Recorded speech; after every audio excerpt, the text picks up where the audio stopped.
Hey, c'est tout le monde, c'est Thomas. Aujourd'hui, on se retrouve pour une nouvelle vidéo où j'avais envie de vous faire une rétrospective sur les différentes choses que j'ai appris durant mon dernier tournage que j'ai fait pour un documentaire qui a duré plus de 9 jours. Salut, je m'appelle Thomas Doucet.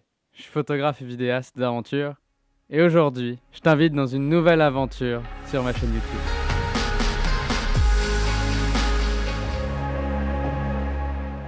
Alors en effet, si t'as manqué ça, je suis allé tourner un documentaire en faisant le tour de la Gaspésie pendant 9 jours pour au final faire un film documentaire racontant l'histoire du coureur. Au fur et à mesure que les jours avançaient, je me suis rendu compte que ma manière de voir le documentaire changeait et mon approche face à différents sujets changeait. Alors dans cette vidéo-là, j'avais envie vraiment de te le partager, mais si jamais tu n'as pas envie de manquer que ce soit les petites insights de ce que je fais en dehors de ces vidéos YouTube là, ou alors que tu n'as pas envie de manquer les prochaines vidéos, tu peux me suivre sur Instagram, TikTok et même t'abonner à cette chaîne YouTube. Ça m'aiderait énormément. On est de plus en plus sur la chaîne et sur mes réseaux et ça fait vraiment plaisir à voir qu'on commence à se bâtir une petite communauté tous ensemble. Et on dit bonjour à mon chat qui voulait absolument faire une apparition dans la vidéo.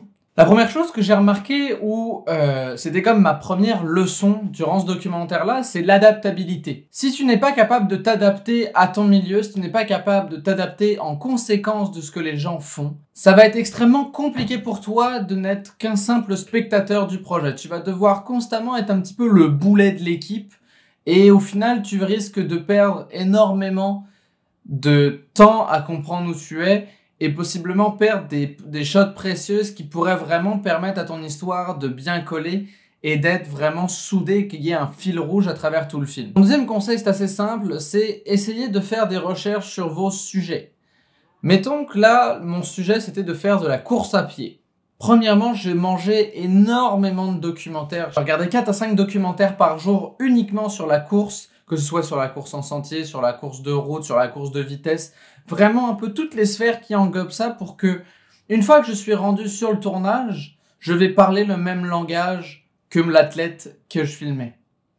Et tout ça, en fait, ça crée que vous êtes non seulement acteur du projet, mais comme il se sent compris, eh bien, il va beaucoup plus facilement se livrer à vous. Il va y avoir une synergie qui va se créer entre vous deux parce que vous parlez le même langage.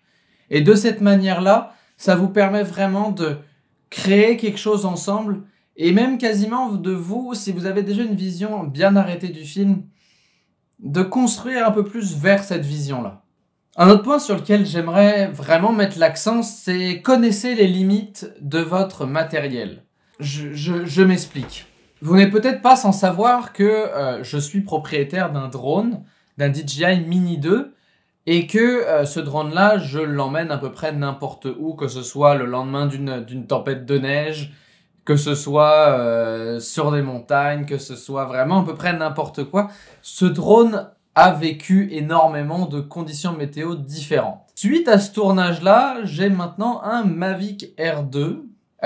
Durant ce documentaire-là, durant le tour de la Gaspésie, j'ai pris la décision de me lever plus tôt pour avoir des images de lui en train de courir au lever de soleil. Alors évidemment, je peux pas vous en montrer puisque le film n'est pas encore sorti. J'ai pas envie de vous spoiler certaines images du film, ça serait bête. Sauf que à ce moment-là vient un problème.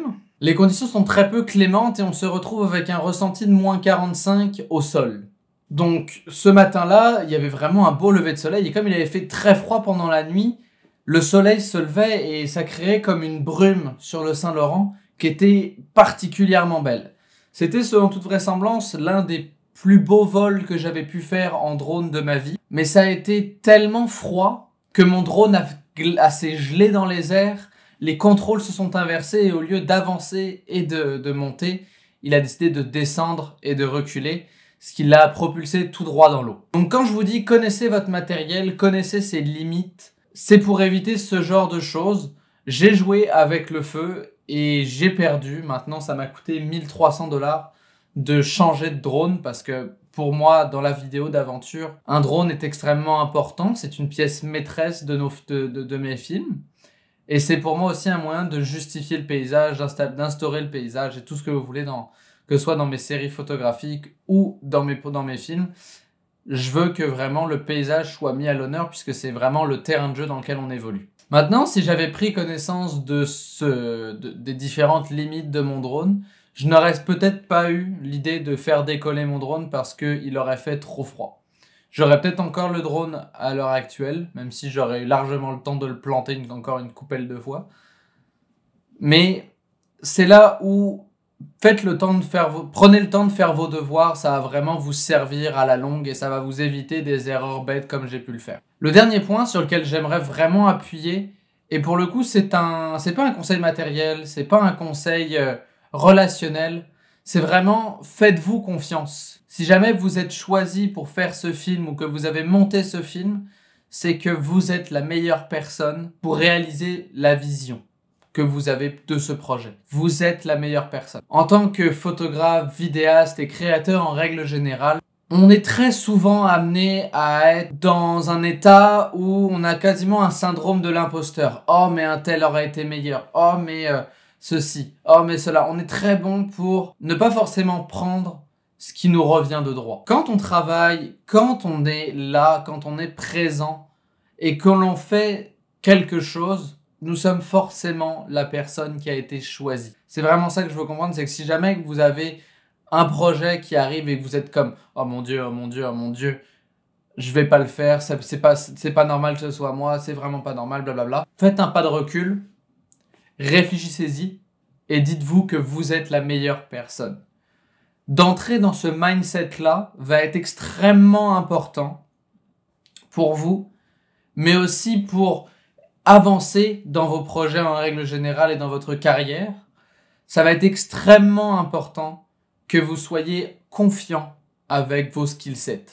N'oublie pas que si tu as envie de ne rien manquer, que ce soit de ces vidéos YouTube là ou des backstage de shooting et de tournage, tu peux me suivre sur Instagram, TikTok et YouTube.